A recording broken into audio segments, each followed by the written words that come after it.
28वां अध्याय। सब्त के दिन के बाद सप्ताह के पहले दिन पौ फटते ही मरियम मगदलिनी और दूसरी मरियम कब्र को देखने आई। और देखो, एक बड़ा भूमिडोल हुआ, क्योंकि प्रभु का एक दूत स्वर्ग से उतरा और पास आकर उसने पत्थर को लुढ़का दिया और उस पर बैठ गया।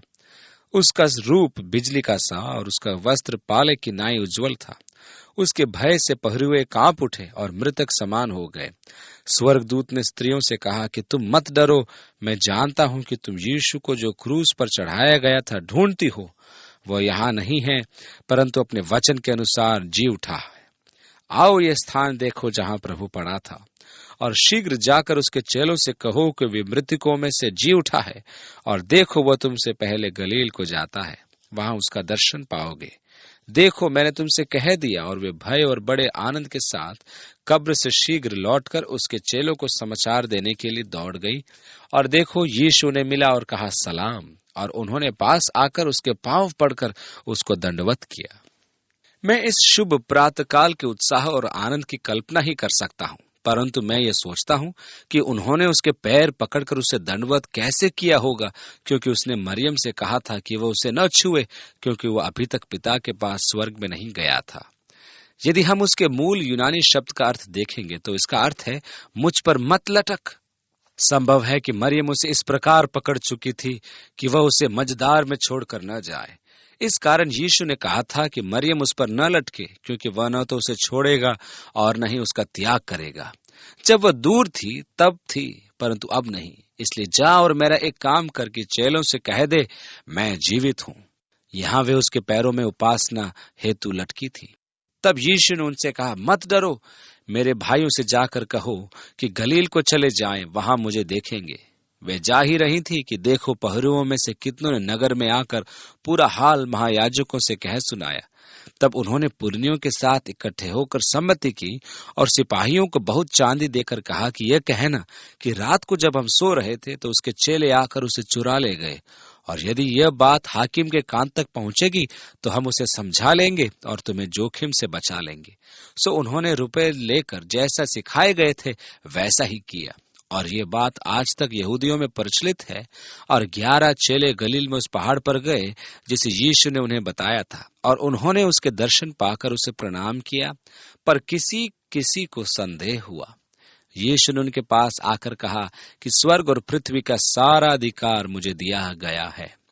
क्या आप कल्पना कर सकते हैं कि स्वर्ग और पृथ्वी का अधिकार क्या है? इसलिए तुम जाकर। विचित्र बात यह है कि वह कहता है कि सारा अधिकार मुझे दिया गया है, इसलिए तुम जाओ, परंतु उसने यह भी कहा कि वह उनके साथ रहेगा। जब वे संसार में परमेश्वर के प्रेम की उद्घोषणा करेंगे, परमेश्वर जगत की सारी शक्ति लेकर आपके साथ आपके सहयोग हेतु विद्यमान है। ओह, कैसी शक्ति हमारे पास है कि हम भटके हुए संसार में पुनरुत्थान का प्रचार करें। इसलिए तुम जाकर और सब जातियों के लोगों को चेला बनाओ और उन्हें पिता और पुत्र और पवित्र आत्मा के नाम से बपतिस्मा दो। एक ऐसा मसीही वर्ग है जिसका नाम है ओनली जीसस, जिनका कहना है कि नाम में या सिर्फ यीशु ही, अतः केवल यीशु के नाम से बपतिस्मा दिया जाना चाहिए, वे लोग कहते हैं। परंतु यूनानी में इस प्रकार लिखा है कि पिता और पुत्र और पवित्र आत्मा के नाम के निमित्त। उनका सिद्धांत यहाँ बिल्कुल गलत है और उन्हें मानना सीखा वहां आगे लिखा है। ध्यान दीजिए कि यह एक आज्ञा है जिसका प्रत्येक कलीसिया को पालन करना अनिवार्य है। सब बातें जो मैंने तुम्हें आज्ञा दी है, देखो, मैं जगत के अंत तक सदैव तुम्हारे संग हूं। अफ्रीका या दक्षिणी ध्रुव तक ही नहीं, वरन समय के अंत तक, युगानुयुग। हमारे युग में भी यदि आप प्रचार करते जाते हैं तो वह अंत समय तक आपके साथ रहेगा। आरंभिक कलीसियाई पिता जैसे यूसिफेउस तथा जस्टिन मार्टियर ने यह घोषणा की थी कि पिलातुस ने यीशु के क्रूसीकरण तथा संबंधित घटनाओं का वृत्तांत रोमी सरकार को लिखा था। वेटिकन पुस्तकालय में एक दस्तावेज प्राप्त हुआ जिसे पिलातुस द्वारा कैसर को लिखा पत्र माना जाता है। इसमें उसने यीशु के क्रूसीकरण की कार्यवाही में स्वयं की तथा रोम की भूमिका का वर्णन किया था। इस पत्र का नाम है एक्टी पलाते। यद्यपि इसकी प्रामाणिकता पर संपूर्ण विश्वास नहीं किया जा सकता, पर यह एक रुचिकर पत्र है। मेरे पास एक पुस्तक है जिसका शीर्षक है सनहेड्रिन के पुरातत्व एवं ऐतिहासिक दस्तावेज, और यहूदियों का तालमुड इस पुस्तक में एक्टी पलाते की प्रति दी गई है। मैं उसके कुछ अंश आपके लिए पढ़ना चाहता हूँ। ध्यान दीजिए कि यह पत्र शायद पिलातुस ने रोम के राजा कैसर को यीशु के बारे में बताने के लिए लिखा था। पत्र में इस प्रकार लिखा है, रोम के सम्राट तिबेरियस सीजर के नाम महान सर्वोच्च अभिवादन। मेरे क्षेत्र में पिछले दिनों की घटनाएं कुछ विचित्र ही रही हैं कि मैं उनका संपूर्ण वृत्तांत ज्यों का त्यों प्रस्तुत करना चाहता हूं। समय के अंतराल में यदि वे हमारे देश की नियति को परिवर्तित कर दें तो मुझे कोई अचंभा नहीं होगा। ऐसा प्रतीत होता है कि समस्त देवता तथा चढ़ावे समाप्त हो गए हैं। मैं कहने को तैयार हूं, श्रापित है वह दिन जब मैं यहूदा की सरकार में डलारियस फरासियस का उत्तराधिकारी बना, क्योंकि उसी दिन से मेरा जीवन एक सतत परेशानी और क्लेश से पूर्ण हो गया। वह कुछ एक समस्याओं को लेकर रहा है जो इजराइल में उसके सामने आई थी। पिलातुस लिखता है, मैंने यीशु को असीमित स्वतंत्रता दी थी। ये सत्य है कि यीशु उस समय के धर्मी मनुष्यों के साथ कठोर था। मेरे विचार में उस नासरी स्वतंत्रता पर प्रतिबंध न लगाने में राजनीतिक कारण मुख्य था। वह शास्त्री और फरीसियों से कहता था, तुम सांप के बच्चे हो, तुम सफेदी की हुई कब्रें हो, तुम मनुष्यों को भले दिखाई देते हो परंतु तुम्हारे आंतरिक जीवन में मृत्यु भरी है। अन्य समयों पर धनी तथा अभिमानियों के दान का ठट्टा करता था और कहता था कि निर्धन का एक पैसा परमेश्वर की दृष्टि में अधिक महत्वपूर्ण है। यीशु की नई नई शिकायतें राजभवन में मेरे पास पहुंचती थी। मुझे यहां तक समाचार प्राप्त हुआ कि उसके साथ कोई दुर्घटना हो सकती है, क्योंकि यरूशलेम में भविष्यद्वक्ताओं का पथराव कर देना नई बात नहीं थी। यदि राजभवन न्याय का इनकार कर दे तो कैसर की दुहाई दी जाती है। तथापि मेरा आचार सेनेट ने प्रमाणित कर दिया था और मुझे फारस के युद्ध के पश्चात सैनिक बल में वृद्धि की प्रतिज्ञा दी गई थी। राजद्रोह का दमन करने में विफल रहने के कारण मैंने नगर में शांति बनाए रखने में भी एक नई नीति अपनाई, परंतु मैंने यीशु को पत्र लिखकर उसे राजभवन में भेंट करने का निवेदन किया। वो आया, और आप पहले से जानते हैं कि मेरी रगों में स्पेन और रोम का सम्मिलित रक्त प्रवाह करता है, जिसमें भय का नाम नहीं, जो संकट की भावना है। परंतु जब वो नासरी प्रकट हुआ तो मैं अपने राजभवन में टहल रहा था। मेरे पैर उस संगमरमर पर लोहे के हाथों के द्वारा जकड़ दिए गए और मेरे दोनों पैर कांपने लगे, क्योंकि वह निश्चल था। जब वो मेरे निकट आया तो वह झुका और संकेत किया, मैं यहाँ हूँ। उसने एक शब्द नहीं कहा। कुछ समय तक तो मैं सराहना एवं भय के विचार में डूब गया। ये अज्ञात प्रकार के व्यक्ति जो हमारे कलाकारों के लिए अज्ञात रहा, जिन्होंने समस्त देवी देवता और महापुरुषों के चित्रों में रूप रंग भरा था, उसके चरित्र में कुछ भी अरुचिकर नहीं था। तथापि उसके निकट जाने में मुझे विचित्र भय और कंपन का आभास हुआ। अंत में मैंने कहा, यीशु, परंतु मेरी जीभ लड़खड़ा रही थी। नासरतवासी यीशु, मैंने तुम्हें विगत 3 वर्षों में पर्याप्त स्वतंत्रता दे रखी है कि निर्विघ्न उपदेश दो, और इसका मुझे पछतावा नहीं है। मैं नहीं जानता कि तुमने सुकरात या प्लेटो का अध्ययन किया है, परंतु मैं इतना अवश्य जानता हूं कि तुम्हारे उपदेशों में एक भव्य सरलता है जो तुम्हें दार्शनिकों से कहीं अधिक उच्च स्तर प्रदान करते हैं। सम्राट को इसकी सूचना है और मैं इस प्रदेश में उसका नम्र प्रतिनिधि तुम्हें वह स्वतंत्रता प्रदान करके प्रसन्न हूं जिसके तुम योग्य भी हो। तथापि तुम से ये छुपाना मुझे अच्छा नहीं कि तुम्हारे उपदेशों ने तुम्हारे प्रचंड बैरी उत्पन्न कर दिए हैं, जो आश्चर्य की बात नहीं है। सुकरात के भी अपने बैरी थे और वो उनकी घृणा का शिकार बना, परंतु तुम्हारे बैरी 2 गुना अधिक जलन रखते हैं, क्योंकि तुम्हारे उपदेश उनके आचरण और मेरे भी विरुद्ध अत्यधिक उग्र होते हैं। इसका कारण यह है कि मैंने तुम्हें स्वतंत्रता दे रखी है। वे तो मुझे भी तुम्हारे साथ गठबंधन का दोषी मानते हैं। मैं तुम्हें आदेश तो नहीं देता, परंतु तुमसे निवेदन करता हूं कि भविष्य में अपने उपदेशों को मध्यम तथा सतर्क रखना तथा उनकी और कोमलता दर्शाना, अन्यथा तुम अपने बैरियों के अहंकार को आहत कर दोगे और वे तुम्हारे विरोधी हो जाएंगे। वे मूर्ख जनता है, वे मुझे बाध्य करेंगे कि मैं तुम्हारे विरुद्ध कानूनी कार्रवाई करूं। उस नासरी ने साधारण सा उत्तर दिया, पृथ्वी के राजकुमार, तुम्हारे शब्द तुम्हारी बुद्धि के उद्गार नहीं है। बाढ़ से कहा कि पहाड़ी नाले से सीमित हो जा, अन्यथा वह घाटी के पेड़ों को उखाड़ देगी, तो वो उत्तर देगी कि वो प्रकृति के नियमों का पालन करती है और सृष्टिकर्ता परमेश्वर ही जानता है कि बाढ़ का जल प्रवाह किस ओर है। मैं तुमसे सच कहता हूं कि शारोन के गुलाब खिलने से पूर्व धर्मी का रक्त बहा दिया जाएगा।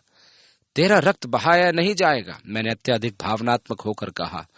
तुम मेरे अवलोकन में अपनी बुद्धि के कारण समस्त अभिमानी एवं उग्रवादी फरीसियों से अधिक मूल्यवान हो, जो रोम द्वारा दी गई स्वतंत्रता का दुरुपयोग करते हैं। वे कैसर के विरुद्ध षड्यंत्र रचते हैं और उनकी समृद्धि निरक्षरों के शोषण एवं भय के परिणत करते हैं कि कैसर निरंकुश शासक है और वो उनके सर्वनाश चाहता है। वे विद्रोही दुष्ट अनभिज्ञ है कि कभी भेड़िए और शेर भी अपने दुष्ट अर्थ की सिद्धि के लिए भेड़ की खाल ओढ़ते हैं। और वो वार्तालाप करता जाता है, परंतु मेरे विचार में रोचक अंश पुनरुत्थान का है, जिसके विषय में वह कहता है।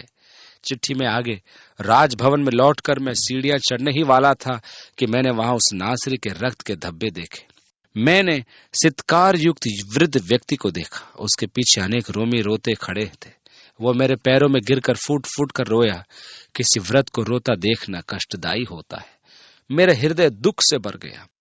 यद्यपि अजनबी और हम साथ रोए, और सत्य तो यह है, ऐसा प्रतीत होता है कि आंसू उस दिन अनेकों पर सतही थे जिन्हें मैंने विशाल जनसमूह में देखा था। मैंने भावनाओं का ऐसा परिपूर्ण विभाजन कभी नहीं देखा। दोनों सीमाएं थी, एक वे जिन्होंने उससे छल किया और वे जिन्होंने उसके विरुद्ध झूठी गवाही दी थी। वे जो कहते थे उसे क्रूस दो, उसका रक्त हमारे ऊपर। सब कायर अपने दांत सिरक से धोते थे। मुझे यह कहा गया है कि यीशु ने पुनरुत्थान और मृत्युपरांत पृथक्करण की शिक्षा दी। यदि यह सत्य है तो मैं आश्वस्त हूं कि इसका आरंभ इस विशाल जन समूह में हो चुका है। मैंने अपनी भावनाओं पर नियंत्रण करके पूछा, पिता तुम कौन हो और तुम्हारी क्या याचना है? उसने जवाब दिया, मैं अरिमतिया का यूसुफ हूं और मैं अपने घुटनों पर तुमसे भिक्षा लेने आया हूं कि नासरत वासी यीशु के अंतिम संस्कार की अनुमति प्राप्त करो। मैंने कहा, तुम्हारी याचना प्रदान की गई। उसी समय मैंने मनलियस को आदेश दिया कि कुछ सैनिकों को साथ लेकर दफन का प्रबंध करे कि वह दूषित न हो। कुछ दिन पश्चात कब्र खाली पाई गई और उसके शिष्यों ने संपूर्ण देश में प्रचार कर दिया कि यीशु मृतकों में से जी उठा है, जैसा कि उसने पूर्व में कहा था। इस समाचार ने पूर्व से अधिक उत्साह बढ़ा दिया। मैं इसके सत्य के विषय में विश्वास से नहीं कह सकता, परंतु मैंने इस विषय में कुछ छानबीन की थी। आप स्वयं उसका परीक्षण करके देख सकते हैं कि मैं क्या दोषी हूं, जैसा हेरोदेस कहता है। यूसुफ ने यीशु को अपनी कब्र में गाड़ा था। अब उसने या तो पुनरुत्थान की कहानी गढ़ी या स्वयं के लिए दूसरी कब्र तैयार की, मैं नहीं कह सकता। यीशु के दफन के दूसरे दिन याजकों में से एक ने राजभवन आकर मुझे सूचना दी कि उसके शिष्य उसके लोथ को चुराकर छिपाने की योजना बना रहे हैं कि कह सके कि वह जी उठा, जैसा कि उसने कहा था। मैंने राजसी सुरक्षा सैनिकों के कैप्टन मेल्कस को कहा कि वह यहूदी सैनिकों को लेकर जाए और जितनों की आवश्यकता हो कब्र की चौकसी पर लगा दे, और यदि कोई घटना घटी तो दोष उनका होगा, रोमियों का नहीं।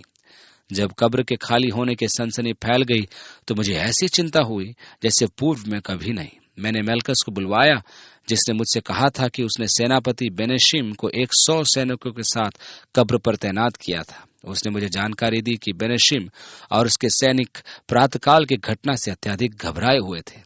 मैंने बेनेशिम को बुलवाया, जिसने मुझे निम्न घटनाओं का ब्यौरा दिया। उसने कहा, लगभग 4 घंटे उन्होंने कब्र पर एक सुंदर प्रकाश देखा। उसने सोचा कि स्त्रियां यीशु को लोथ पर अभ्यंजन लगाने आई हैं, परंतु वह अपनी प्रथा के अनुसार समझ नहीं पाया कि वे सैनिकों के मध्य से बचकर कैसे पहुंची।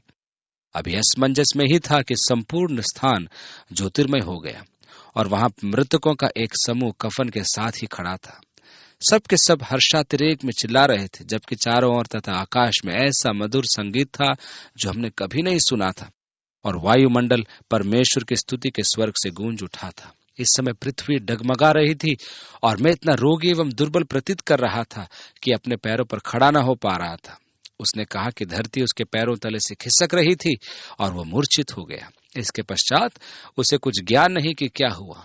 मैंने उससे पूछा कि चेतना पाने पर वह किस अवस्था में है। उसने कहा कि वह मुंह की ओर धरती पर पड़ा था। मैंने उससे पूछा कि प्रकाश के विषय में उसे भ्रम तो नहीं हुआ था, ऐसा तो नहीं कि पूर्व की लालिमा थी। उसने कहा कि पहले तो उसने यही सोचा था, परंतु केवल एक ऐसे जैसे पत्थर गड़े हों। फिर उसे ध्यान आया कि वहां गहन अंधकार था और उसे ध्यान आया कि दिन में बहुत समय है। मैंने पूछा कि अकस्मात ही नींद से जागने के कारण चक्कर तो नहीं आ रहे थे, क्योंकि ऐसी अवस्था में इस प्रकार का दर्शन होता है। उसने कहा कि नहीं, वो तो पूरी रात जागता रहा, क्योंकि सोने का दंड मृत्यु था। उसने कहा कि उसने कुछ सैनिकों को सो जाने दिया था और कुछ सो रहे थे। मैंने पूछा कि दृश्य कितने समय तक था। उसने कहा कि वह नहीं जानता, परंतु उसके आंकलन में लगभग 1 घंटा। उसने कहा कि दिन के प्रकाश से वो छिप गया था। मैंने पूछा कि चेतना पाने पर क्या कब्र पर गया। उसने कहा नहीं, क्योंकि वह डर गया था, और जैसे ही आदेश आया वे अपने निवास पर पहुंच गए। मैंने फिर राजा उससे पूछा कि क्या महायाजकों ने उससे प्रश्न पूछे। उसने कहा कि पूछे, और कहा कि कहना भूकंप था तथा वे सो गए थे, और उसे धनराशि दी कि कह दे। उसके शिष्य उसे चुरा कर ले गए, परंतु उसने किसी शिष्य को नहीं देखा था। उसने तो लोथ के जाने की सूचना भी नहीं थी, जब तक कि उसने इसका समाचार नहीं सुना। मैंने याजक के विषय जिसने उससे प्रश्न पूछे थे उसकी व्यक्तिगत राय पूछी। उसने कहा कि कुछ का विचार था कि यीशु मनुष्य था ही नहीं, वो मरियम से पैदा हुआ ही नहीं था। बैतलहम में कुंवारी से उत्पन्न बालक यीशु नहीं था। ये व्यक्ति तो पृथ्वी पर पूर्व से था, वो इब्राहिम था। मुझे ऐसा प्रतीत होता है कि यदि यहूदी कथा सत्य है तो ये निष्कर्ष सही है। अतः उसके जीवन का सारांश है कि वह इस व्यक्ति के जीवन से जुड़ गया, जैसा कि दोनों मित्र तथा बैरियों द्वारा साक्षी है। उसके हाथों में तत्व उसी प्रकार है जिस प्रकार कुमार के हाथ में मिट्टी। वो पानी का मय बना सकता है, वो मृत्यु को जीवन में परिवर्तित कर सकता था, वो रोग को स्वास्थ्य में परिवर्तित कर सकता था, वो सागर को शांत कर सकता था, वो आंधी को शांत कर सकता था। अब यदि वह ये सब कुछ और यहूदी जैसा वर्णन करते हैं तो मैं कहता हूं कि उसके इन कार्यों ने ही उसके बैरी उत्पन्न किए। उस पर अपराध का दोष नहीं था, उस पर कानून के उल्लंघन का दोष नहीं था, उस पर किसी के साथ बुराई का दोष नहीं था। ये समस्त सत्य हजारों जानते हैं तथा उनके बैरी भी जानते हैं। अतः मैं कहने के लिए तैयार हूं, जैसा मनीलास ने क्रूस पर कहा था, यह वास्तव में परमेश्वर का पुत्र था। यह एक्टोप्लाटी था। यह वह स्रोत है जो उसकी सच्चाई के साक्षी है। हम नहीं जानते कि यह पत्र सत्य है या नहीं। अतः मैं कहता हूं कि प्रारंभिक कलीसियाई पितरों ने कहा कि यह पत्र पिलातुस का लिखा है, जो उसने रोमी सरकार को भेजा था कि अपनी सफाई प्रस्तुत करे। आइरेनियस ने इसका संदर्भ दिया है। जस्टिन मार्टियर तथा प्रारंभिक कलीसिया के इतिहासकार भी इसका उल्लेख करते हैं। यह सत्य है या नहीं मैं नहीं जानता, परंतु जो कहानी हम मत्ती के सुसमाचार में पढ़ते हैं वह निश्चय ही सत्य है कि यीशु मृतकों में से जी उठा, स्वर्ग में गया और हमें अपने में ग्रहण करने पुनः आ रहा है कि अपना राज्य स्थापित करे और पृथ्वी पर राज्य करे। आप उसके राज्य के भागीदार हैं या नहीं, आपके निर्णय पर निर्भर करता है कि आप उसके साथ कैसा न्याय करेंगे। क्या आप उसे अपना जीवन का राजा एवं प्रभु बनाकर उसको ताज पहनाते हैं? यदि हाँ, तो आप उसके अनंत राज्य के नागरिक बन चुके हैं और आप उस राज्य के महिमा के सहभागी होंगे। पिता अवश्य उस प्रार्थना का उत्तर देगा। यीशु ने एक बार प्रार्थना की थी, पिता मैं चाहता हूं कि ये जो मेरे साथ रहे हैं मुझे उस महिमा में देखें जो संसार की स्थापना से पूर्व मेरी तेरे साथ है। परमेश्वर ने इसकी पुष्टि हेतु कहा, मैंने तुझे महिमा दी है और फिर से महिमा प्रदान करूंगा। वह महिमा का दिन। जब मैं प्रकाशित वाक्य की पुस्तक के अंत में यूहन्ना के साथ आज के संसार को देखता हूं और दुख और कष्ट देखता हूं तथा संघर्ष देखता हूं, समस्याएं देखता हूं कि कैसे वे बढ़ती चली जा रही हैं, तो देखता हूं कि यीशु ने कहा, देखो मैं जल्दी आता हूं। तो यूहन्ना ने कहा, प्रभु यीशु जल्दी आ। इस प्रकार हम मत्ती के सुसमाचार के अध्ययन का अंत करते हैं। अंतिम अध्ययन में भी एक सुसमाचार का अध्ययन होगा। इनको संकलित या संग्रह सुसमाचार वृतांत कहते हैं। वह यीशु के जीवन काल का लगभग एक ही युग का वृतांत प्रस्तुत करते हैं। यह है मत्ती, मरकुस और लूका। जब यूहन्ना का अध्ययन करेंगे तो हम देखेंगे कि वह मसीह के सेवा काल के उत्तराकाल के वर्णन करता है और इन तीनों के सदृश नहीं है। आइए हम प्रार्थना करें। पिता, हम आपके वचन के लिए आभार अर्पित करते हैं। हम मसीह यीशु की मृत्यु के लिए तथा उन कष्टों के लिए जो उसने हमारे उद्धार के लिए वहन किए आभारी हैं। पिता, हम विनती करते हैं कि आज पवित्र आत्मा मसीह यीशु के जीवन को हमारे लिए वास्तविक बनाए। आज जब हम पिलातुस के स्थान पर खड़े होते हैं और यीशु के विषय में अपना निर्णय लेते हैं, तो प्रभु हमारी सहायता कर कि हम संसार के दबाव में न आए, परंतु हम उस क्षीण वाणी को सुने जो तेरी आत्मा की है, कि हम अपने विवेक और मन का पालन करें, क्योंकि तू सत्य और उचितता का गवाह है। और तब हम प्रभु यीशु की प्रभुता के अधीन संपूर्ण रूप से आरक्षण रहित समर्पण कर दें। उसके नाम में मांगते हैं, आमीन।